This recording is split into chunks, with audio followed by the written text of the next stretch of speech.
Bonjour et bienvenue à l'émission Chrétien comme Christ. Nous allons continuer notre partage sur le thème de l'imposition des mains. Et nous allons voir que ce n'est pas seulement pour imposer les mains pour la guérison des malades, mais il y a d'autres choses importantes qui font partie de l'imposition des mains. Alors, je laisse la parole à Christine qui va nous lire dans le livre à Timothée, je pense. Oui, la première lettre à Timothée, au chapitre 4 et au verset 14, où il nous dit « Ne néglige pas le don que tu as reçu, celui qui t'a été donné d'après une prophétie, lorsque le conseil des anciens a posé les mains sur toi. » Donc c'est Paul qui parle à Timothée et qui lui dit « Mais quand le conseil des anciens t'a imposé les mains, tu as reçu un don particulier, ne le néglige pas. » Oui, donc, et Timothée, il était dans le ministère, donc il servait le Seigneur avec ce don justement qu'il avait reçu. Et il dit ne le néglige pas parce que des fois, lorsqu'on reçoit quelque chose, si on ne l'utilise pas, on parlait dans l'émission précédente de la mise en pratique, lorsqu'on ne le met pas en pratique, eh bien, c'est ce qu'on appelle négliger. C'est ce qu'on appelle négliger ce qu'on a reçu, mais effectivement, on voit que il l'a reçu lorsqu'il a reçu cette imposition des mains. Cette imposition des mains, oui. Oui, il a reçu ce don qu'il a mis en pratique, et plus tard, Paul va lui dire de ranimer ce don. Ça veut dire que il y avait des hauts et des bas. On est humain, il faut dire la vérité. C'est pas acquis parce que je t'impose les mains. Ça y est, t'es full time dans le ministère, c'est parti. Non, tu vas devoir mettre en pratique ce don que tu as reçu, ce que Dieu t'a donné en particulier, et il faut le pratiquer, il faut le développer. C'est comme quand on va à l'école, on va apprendre des notions. Et ces notions-là, on va les recevoir, mais il va falloir les développer, les mettre en pratique, les pratiquer, le mettre en pratique, pratiquer les choses, pour que ça devienne partie intégrante de notre vie. Donc ce don que Timothée a reçu de la part des anciens de l'Église, on voit qu'il y a un contexte là important, qui est l'Église locale dans lequel Timothée évoluait. Il n'était pas un électron libre, il était dans cette Église locale et il va recevoir de la part de l'Église locale une bénédiction particulière que Paul appelle un don ministériel, un autre don. On va voir les différents dons importants dans ce domaine. Ouais, donc c'est vraiment... Encore une fois, dans ce fondement, on voit le contexte de l'autorité, de la soumission aux autorités, de l'importance de l'assemblée, de l'église locale, d'avoir des personnes qui sont autour de nous et qui nous aident, des personnes à qui nous sommes soumis, on soumet notre vie. Et donc, comme tu le disais, c'est vraiment un contexte important et en même temps... même dans ce contexte, c'est important aussi d'imposer les mains. Donc, c'est important d'être dans ce contexte, de dire, OK, je vais me soumettre et je vais travailler en équipe. Et puis, c'est important aussi pour les autorités, pour les personnes qui sont en autorité, de dire, je ne vais pas garder cela pour moi, que ce soit les pasteurs, les apôtres, les prophètes, peu importe. On ne va pas juste garder ces dons-là pour nous, mais on va aussi transmettre, on va aussi aider les autres à monter, à développer les dons auxquels Dieu les appelle quelque part. Et en tant qu'autorité, nous avons aussi une responsabilité de transmettre ces dons. Exactement. Et tout ça vise aussi la multiplication. Parce qu'on n'est pas des vedettes, on ne peut pas tout faire nous-mêmes. Donc c'est important de multiplier. Si on veut que l'Évangile se répande, il faut cette multiplication. Et ce que ce passage nous montre aussi, c'est que tout ce que Dieu donne est important. Et qu'il faut donner de la valeur aux dons de Dieu qui nous sont communiqués, notamment par l'imposition des mains. Si Dieu dit « Ok, je vais lui donner tel don », c'est parce qu'il veut justement se manifester à travers ce don pour les autres, sachant que les dons que nous recevons, c'est pas pour nous-mêmes.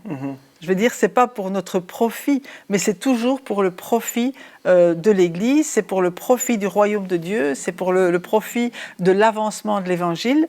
Et Dieu, je veux dire, c'est dans ce sens-là que nous sommes prédestinés à recevoir des dons de la part de Dieu pour exercer une fonction particulière ou un ministère ou un service particulier, mais tout est important.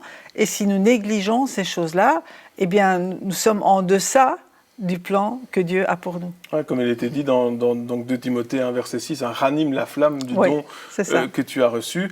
Et c'est vrai, hein, il y a des fois, eh bien, on en a marre, voilà, on est fatigué, il y a des choses qui nous arrivent, des choses qui font que on laisse un peu de côté ces dons qu'on a reçus. Et il faut se dire, c'est pas qu'il faut dire, ah ben maintenant j'ai raté, c'est foutu, c'est fini. Il faut dire, ah non, j'ai laissé ça de côté, c'était pas juste de ma part, je vais ranimer ce don, je vais recommencer. Et on a des témoignages comme ça. L'autre jour, j'avais un témoignage d'une dame qui était dans un ministère de louange, et puis elle disait, voilà, pendant des années, j'ai arrêté parce que des personnes avaient critiqué, ou voilà, j'avais été découragé, ce qui peut arriver à tout le monde. Mais elle me disait, mais je sens le Saint-Esprit qui est là et qui me dit, ce don-là, je te l'ai donné, c'est pas pour que tu déposes ton instrument et puis que tu ne fasses rien avec, je te l'ai donné pour que tu puisses aller de l'avant avec ça. Et elle me posait des questions, elle me disait, mais est-ce que tu crois que ça vient de Dieu? Je dis, c'est certain, évidemment, c'est de Dieu. Tu ne dois pas rester comme tu es, tu dois peut-être prendre un temps pour demander pardon, pour avoir justement laissé les avis extérieurs influencer les choix. Et puis je dis, mais remets-toi dans un groupe, soumets ça aux autorités. Et elle m'a réécrit quelques mois plus tard en me disant, mais ça y est, je l'ai fait. Je me suis soumis aux autorités, j'ai recommencé, et effectivement, j'ai vu que Dieu agissait encore plus fort maintenant qu'avant. Donc, quelque part, des fois, justement, avec ces dons qu'on a reçus, il peut nous arriver, évidemment, de laisser la flamme, pas s'éteindre, mais être toute petite. Et puis, à un certain moment, il faut dire, non, je ne vais pas laisser, parce que nous avons été créés pour ça. Nous avons été créés, Dieu nous a donné cette capacité, pas pour qu'on la mette de côté, mais pour qu'on puisse la développer. Et ces capacités, bien souvent, elles nous sont données par imposition des mains. Et ce que je vois avec Timothée, c'est qu'il vivait dans une église locale, dans un contexte local, et les gens ont vu sur Timothée quelque chose. C'est pourquoi ils lui ont imposé les mains. Timothée est sorti du lot quelque part. Il y avait déjà en lui cette prédisposition que le Saint-Esprit lui a donnée pour qu'il fasse quelque chose de sa vie par rapport au ministère. Et ils ont reconnu sur lui. C'est pourquoi les anciens, ayant reconnu Timothée dans l'appel qui était le sien, ont confirmé cet appel par une imposition des mains. Absolument. Ouais. Et là, Dieu est intervenu par prophétie pour dire, voilà, aussi le don que tu as reçu. Mais ce qui me touche dans le 2 Timothée 1,6, c'est pas ranime le don, c'est ranime la flamme du don. Le don, il est toujours là, mais c'est juste comme si la flamme, la passion qui allait avec le don, c'était éteinte. Et c'est cette passion-là, tu as reçu quelque chose, bien recommence à travailler et à le faire avec passion. À mettre en pratique ce don avec passion. Et on a besoin parfois que cette passion revienne. Oui, c'est ça. Parce que lorsque nous faisons ce pourquoi nous avons été créés, il y a une passion qui est là. Il y a une passion qui est là. Et bien sûr, il arrive qu'on soit découragé. Il arrive qu'on laisse certaines personnes qui n'ont rien à dire dans notre vie parler quand même. Et on écoute ce qu'il ne faut pas écouter. Et puis, on peut être découragé. D'où l'importance aussi de s'entourer des bonnes personnes. Ça, de toute façon, entourons-nous de personnes qui vont nous aider à aller de l'avant. Écoutons la voix du Saint-Esprit qui va nous dire, mais non, ce qu'il a dit là, c'est pas vrai, c'est pas juste, ne l'accepte pas. Et avançons avec les dons que Dieu nous a donnés. C'est vrai, tout à fait. Et puis, il y a un autre endroit que nous voyons dans les Actes des Apôtres où l'imposition des mains va servir pour envoyer des missionnaires. Et on lit ça dans Actes 13, versets 1 à 4. « Il y avait dans l'église d'Antioche des prophètes et des enseignants, Barnabas, Siméon, appelé le Noir, Lucius de Cyrène, Manaën, qui avait été élevé avec Hérode le tétrarque, et Saul. Pendant qu'ils rendaient un culte au Seigneur et qu'ils jeûnaient, le Saint-Esprit dit « Mettez-moi à part Barnabas et Saul pour la tâche à laquelle je les ai appelés. » Alors, après avoir jeûné, prié et posé les mains sur eux, ils les laissèrent partir. Et on voit au verset 4, envoyés par le Saint-Esprit, Barnabas et Saul descendirent à Séleucide où ils embarquèrent pour l'île de Chypre. Donc il y a vraiment tout un processus dans l'Église où ils sont en train de faire leur service au Seigneur, ils jeûnaient, ils priaient, ils étaient ensemble. Et puis le Saint-Esprit a parlé, il a dit maintenant, je veux envoyer Barnabas et Saul, et donc mettez-les à part. Et moi, ce qui m'a frappé dans ce texte, après je laisserai parler, mais c'est qu'ils l'ont pas fait tout de suite, ils ont continué à jeûner et à prier, à vraiment à s'assurer que c'était le plan de Dieu. Et après, ils ont dit, OK, on leur impose les mains, puis on les laisse partir. Oui, et ce fait d'imposer les mains, c'est vraiment une bénédiction. C'est-à-dire, c'est aussi cette symbolique de dire, nous sommes d'accord, nous sommes avec vous, oui. On est là, on Exactement, vous supporte, on vous soutient. Et faire les choses avec des personnes qui nous soutiennent, même si elles ne sont pas là physiquement avec nous, c'est tellement important aujourd'hui. On parlait dans les émissions précédentes d'électrons libres, de personnes qui voulaient juste faire ce qu'ils voulaient sans avoir aucune autorité au-dessus d'eux, alors que ici, si c'est écrit dans ce texte, c'est qu'il y a une bonne raison, c'est pour que nous puissions aussi suivre cet exemple et de dire, OK, si je veux aller quelque part, j'ai besoin d'un appui, j'ai besoin de personnes qui ont cette autorité et qui vont pouvoir m'envoyer là où je vais. Et on voit que ce premier envoi de missionnaires de l'équipe de Paul va avoir un impact extraordinaire. C'est le premier voyage missionnaire de Paul, il en fera beaucoup d'autres, mais il y a un impact déjà qui va se passer. Ce qui est caractéristique de ce récit, de ce texte de la Bible, c'est qu'ils sont ensemble, toute une équipe de personnes. Et je suis persuadé qu'ils vont découvrir ensemble, parce qu'il y avait des enseignants, il y avait des prophètes. Donc la révélation est venue, elle était confirmée par la parole à travers les enseignants. Et Dieu a dit, mettez à part ces deux personnes.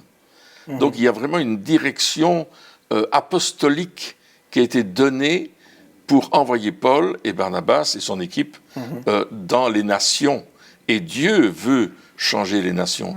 Il veut faire quelque chose. Il veut toucher les nations païennes et non plus les nations juives. Et on sait que s'ils sont à Antioche, c'est parce qu'il y a eu une persécution à Jérusalem. Et le quartier général s'est déplacé à Antioche.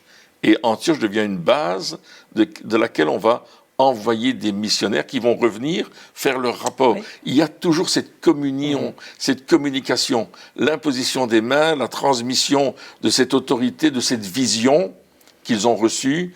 Elle n'est pas seulement pour qu'ils s'en aillent et puis on oublie. Non, ça va être un aller-retour et un partage puissant de la part des apôtres. Oui, il y a cette communication qui est là. Il y a aussi le fait que, encore une fois, ils sont conduits par le Saint-Esprit. Oui.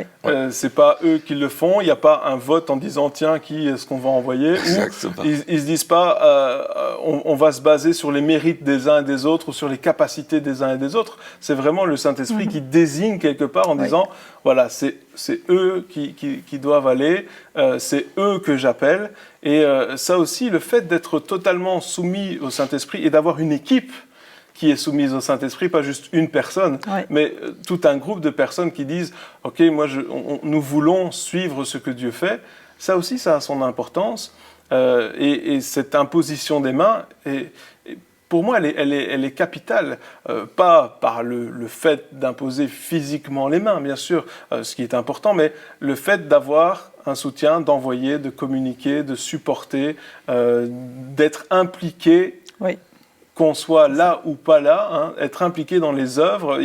Et je pense que là aussi, dans notre vie personnelle, peut-être que le Seigneur nous met à cœur plusieurs œuvres dans lesquelles il nous faut nous impliquer, que ce soit dans la prière ou même bénévolement, ou peu importe. Des fois, on a des choses comme ça, on se dit « Ah, ben cette œuvre-là, peut-être que je ne peux pas aller avec eux, mais je vais les mettre sur mon frigo et je vais prier pour eux tous les jours et je vais être impliqué aussi là-dedans. » Et ça aussi, ça fait partie de ce soutien qu'on donne aussi aux missionnaires, des personnes qui vont loin pour annoncer l'Évangile. Et c'est vrai que quand on impose les mains à quelqu'un pour l'envoyer, on est on a une responsabilité. On a vraiment une responsabilité sur ces personnes, sur cet envoi. Et pour les personnes envoyées, je crois que c'est aussi comme un monument.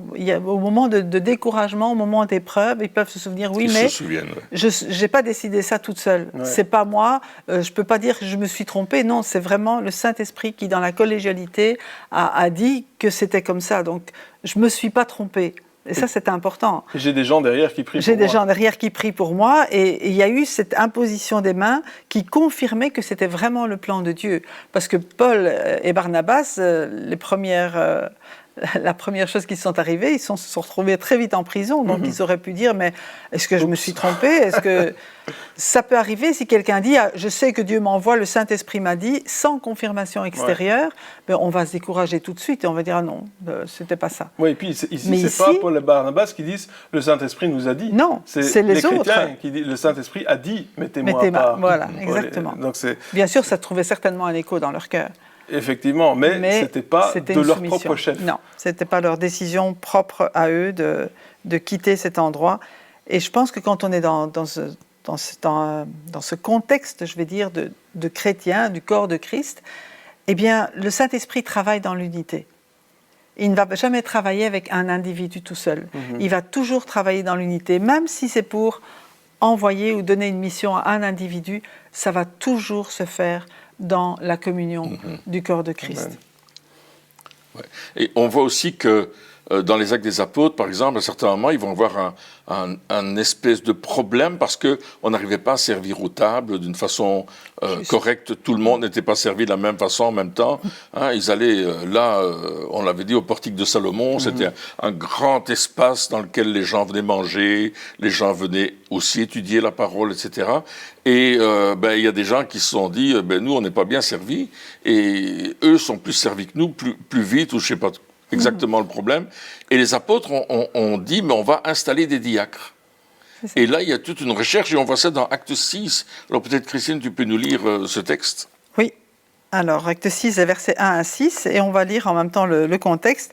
À cette époque-là, alors que le nombre des disciples augmentait, les hellénistes, donc les Grecs, les Juifs, c'était des Juifs encore, mais d'origine grecque, murmurèrent contre les Hébreux parce que leurs veuves étaient négligées lors des distributions quotidiennes.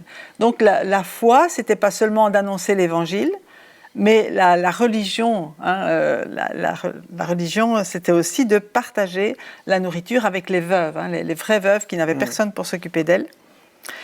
Et les 12 convoquèrent, l'ensemble des disciples et dirent « Il ne convient pas que nous délaissions la parole de Dieu pour servir aux tables. C'est pourquoi, frères et sœurs, choisissez parmi vous 7 hommes de qui l'on rende un bon témoignage, remplis d'Esprit Saint et de sagesse, et nous les chargerons de ce travail. Quant à nous, nous continuerons à nous consacrer à la prière et au ministère de la parole. » Cette proposition plut à toute l'assemblée. Ils choisirent Étienne, un homme plein de foi et d'Esprit Saint, Philippe, Procor, Nicanor, Timon, Parménas et Nicolas, un non-juif d'Antioche converti. Ils les présentèrent aux apôtres et ils posèrent les mains sur eux en priant. Donc là aussi, il y a cette imposition des mains, mais ils ont d'abord choisi des hommes de qui on rend un bon témoignage, qui étaient reconnus déjà pour leur foi, pour leur sagesse, et à qui ils pouvaient avoir confiance. Et là, pour cette tâche particulière, pour cette fonction particulière de servir aux tables, ils leur ont imposé les mains. Donc il y a vraiment cette imposition des mains, quelque part, qui sert dans beaucoup de domaines. Dans beaucoup de domaines, oui. Ici, et encore aujourd'hui d'ailleurs, donc lorsqu'on met en place des diacres, des personnes qui vont servir, et le service dans l'Église, c'est vraiment quelque chose de très très important. Oui. C'est quelque chose qu'il ne faut pas négliger. C'est pour ça qu'il disait ici, il faut que ces personnes qui servent soient remplies de l'Esprit. C'est parce que c'est pas juste un boulot en disant ouais, je vais faire ça, et puis voilà, c'est une œuvre. Non, c'est là aussi, même dans le service dans l'Église, être conduit par le Saint-Esprit est primordial. Et puis, voilà, il y a cette imposition des mains en disant on vous délègue cette autorité du service, et aussi le fait aussi d'avoir une sagesse, parce que il leur fallait beaucoup de sagesse pour faire cela, pas juste servir aux tables, mais s'occuper des personnes, voilà, que tout le monde soit content. De façon équitable. Voilà, donc dans une église aujourd'hui, pour que tout le monde soit content, il faut quand même beaucoup de sagesse.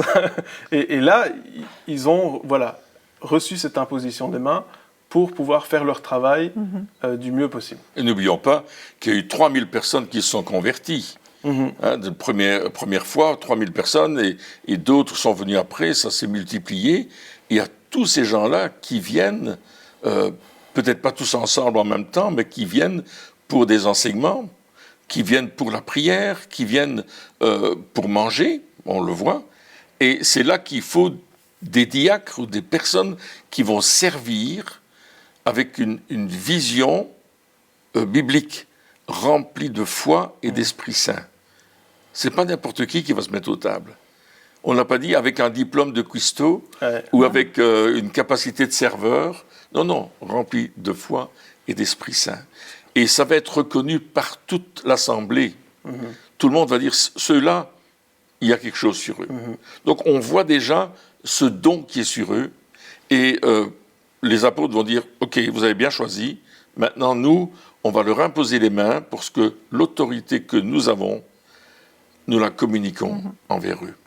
Et on verra plus tard que Philippe va devenir évangéliste, il va annoncer l'évangile partout. On va voir qu'il y a une continuité, ce n'est pas un geste anodin, ce n'est pas une pratique, coutumière, mais c'est vraiment quelque chose de réfléchi, qui a un objectif, qui a un but, celui de faire pérenniser le service et l'évangile.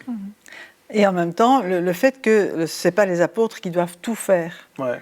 Donc là aussi, il faut pouvoir déléguer. C'est vraiment déléguer, disant ce n'est pas convenable que nous, on abandonne ce qu'on est en train de faire maintenant pour servir aux tables. Parce qu'en fait, c'est un peu ça que les autres désiraient. Oui, mais eux, ils sont pas bons, venez le faire vous-même. Mais non, ils ont désigné d'autres personnes et ça montre aussi la complémentarité aussi dans le corps de Christ, la complémentarité des différentes fonctions. Et comme tu le disais, il n'y en a pas une qui est plus petite que l'autre. C'est que chacun, il reçoit pour accomplir une fonction. Celui ou celle qui nettoie l'église, ou ceux, parce que généralement c'est aussi en corporation, sont aussi importants que ceux qui prêchent. Tout à fait. Il faut qu'ils le fassent avec le même cœur pour servir le Seigneur. Et ça, ils sont dignes qu'on leur impose les mains pour leur confier cette tâche, qui est aussi une tâche à responsabilité. C'est vrai pour toutes les tâches dans l'Église locale. Oui, et tout ça aide à la croissance de l'Église. Oui. Et aussi au fait qu'il y ait, que ceux de l'extérieur puissent dire, ah oui, il y a un respect de Dieu dans cette Église. Ça avance. Et puis c'est des personnes quand même remplies d'esprit. Ouais. Et de foi. Et de foi, et de sagesse. Et de sagesse, il fallait, Et puis, la foi, sûrement, parce que pour les repas, il y avait besoin de multiplication régulièrement, j'imagine. Hein. Et donc, toutes ces choses-là, ces tâches-là, qui ont l'air peut-être anodines, peuvent aussi toucher des gens, peuvent aussi avoir un fruit qui dure dans la vie des gens et peuvent amener des personnes à salut aussi. Donc c'est quelque chose qui est important de pouvoir transmettre ces dons aussi, des dons de service. Oui. Et pour apporter la paix, dans ce cas-là, ils avaient besoin vraiment d'apporter la paix pour que tout le monde soit heureux. Et il y avait un dernier texte, je pense. Un dernier texte dans 1 Timothée, chapitre 5, verset 22. C'est un texte qu'on cite souvent. Je vais d'abord lire le verset 22 et puis on le relira dans le contexte. « Ne pose les mains sur personne avec précipitation et ne t'associe pas au péché d'autrui. Toi-même, garde-toi pur. » Et c'est là que les interprétations sont parties dans tous les sens, où on dit, mais peut-être il ne faut pas imposer les mains à n'importe qui. Mais c'est dans un contexte bien particulier, et on va lire à partir du verset 17. « Que les anciens qui dirigent bien soient jugés dignes d'une double marque d'honneur, surtout ceux qui travaillent à la prédication et à l'enseignement. En effet, l'Écriture dit « Tu ne mettras pas de muselière au bœuf quand il foule le grain, et l'ouvrier mérite son salaire. » N'accepte pas d'accusation contre un ancien, si ce n'est sur la déposition de 2 ou 3 témoins. Ceux qui pêchent, reprends-les devant tous, afin que les autres aussi éprouvent de la crainte. Je t'en supplie devant Dieu, devant le Seigneur Jésus-Christ et devant les anges élus, suis ces instructions sans préjugés et ne fais rien par favoritisme. Et ne pose les mains sur personne avec précipitation et ne t'associe pas au péché d'autrui. Toi-même, garde-toi pur. » Et d'après ce que je comprends, c'est vraiment dans le contexte des anciens. N'installe personne ancien si c'est quelqu'un qui vit dans le péché ou qui clairement ne marche pas selon les voies du Seigneur. Et toi-même, garde-toi pur et entier pour le Seigneur. Donc, ne participe pas au péché d'autrui en donnant à quelqu'un qui n'en est pas digne, quelque part, une fonction. Qui vit clairement dans le péché. Voilà, qui vit clairement dans le péché. Oui, ça c'est tout à fait ça. Qui vit clairement dans le péché, ne le met pas en place comme ancien dans l'Église. C'est ça. Et c'est pour ça qu'il dit, ne le fais pas avec précipitation, parce que aussi lorsqu'on veut mettre quelqu'un en place, eh bien, il faut apprendre à connaître cette personne, voir comment il se comporte en dehors de l'Église, parce que dans l'Église, tout le monde est beau et tout le monde est gentil, mais Dieu, il connaît les cœurs de chacun, et puis, voilà, la vie de tous les jours, c'est aussi important, le témoignage de l'épouse, le témoignage des enfants, qu'est-ce qu'ils disent de leurs parents, le témoignage des amis, pour dire, voilà, fais attention lorsque tu mets quelqu'un en place, ne le mets pas trop vite, éprouve-le, mets-le à l'épreuve dans sa consécration à Dieu. Et effectivement, le contexte est toujours important. Absolument. Le fait d'éprouver la personne, c'est voir comment il vit dans sa vie de tous les jours. Pas seulement dans la vie de l'Église, où lui, il semble tout connaître et tout faire. Parfois, les gens ont deux visages. Et Dieu nous dit, faites attention. Je crois aussi que les anciens qui ont prié pour mettre des gens en place ont cherché la face de Dieu. Comme à Antioche, ils ont cherché la face de Dieu. On doit toujours, comme tu le disais précédemment, dépendre du Saint-Esprit, que la décision qu'on va prendre soit en accord avec la parole de Dieu, qu'on soit d'accord entre nous aussi. Le collège des anciens doit être d'accord de nommer une personne et de le mettre dans une fonction, parce qu'une fois qu'on l'a installé, la personne est installée. Et si on doit la désinstaller plus tard, waouh, c'est compliqué. Pour la personne aussi, c'est une responsabilité. Et donc, encore une fois, l'imposition des mains, ce n'est pas un jeu en disant, ben voilà, on peut faire avec, et si on se trompe, c'est pas grave. Bien sûr, Dieu nous permet de faire des erreurs, et voilà, ça nous arrive à tous. Mais si on peut éviter de les faire, ça nous évitera quand même beaucoup d'ennuis. Et je pense que si on doit retenir quelque chose de l'imposition des mains, ce qu'on a vu dans ces 3 dernières sessions, c'est que juste la chose la plus importante, c'est d'être conduit par le Saint-Esprit. Dans tout ce qu'on va faire, que ce soit prier pour les malades, transmettre une bénédiction, transmettre une autorité, les dons et les fonctions, le plus important dans tout ce que l'on fait au niveau de l'imposition des mains, c'est de prier avant, de prendre du temps pour être sûr et d'être conduit par le Saint-Esprit, afin qu'on puisse être au bon endroit, au bon moment, prier pour la bonne personne, et puis surtout aussi lorsqu'on a une autorité, mettre les bonnes personnes en place, être soumis dans ce contexte aussi d'autorité. Mais c'est tellement important de pouvoir mettre cela en pratique durant tous les jours de notre vie, vraiment aller de l'avant, ne pas juste laisser ça au niveau théorique, mais pratiquer l'imposition des mains. Eh bien, chers amis, merci de nous avoir suivis encore pour cette émission et on se retrouve très bientôt pour la suite. Au revoir.